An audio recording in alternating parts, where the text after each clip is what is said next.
How to transfer stocks from Robinhood to Fidelity. Welcome to this guide on how to transfer your stocks from Robinhood to Fidelity.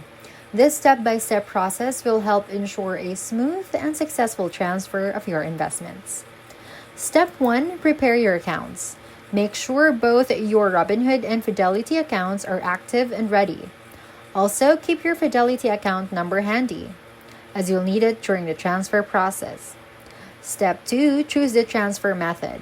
Fidelity uses the Automated Customer Account Transfer Service, also known as ACATS. This system makes transferring your stocks quick and simple. Step 3.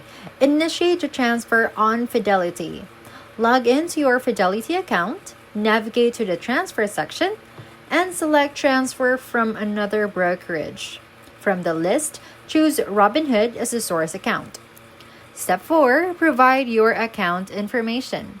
Enter your Robinhood account number and personal details accurately. Make sure everything matches your Robinhood account to avoid any delays. Step 5. Review and submit your transfer request. Double-check all information to ensure accuracy. Then, submit your request. The transfer process usually takes about 5 to 7 business days.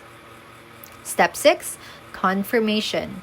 You will receive an email notification from both Robinhood and Fidelity once your transfer is successfully completed. Keep an eye on your inbox for these confirmations.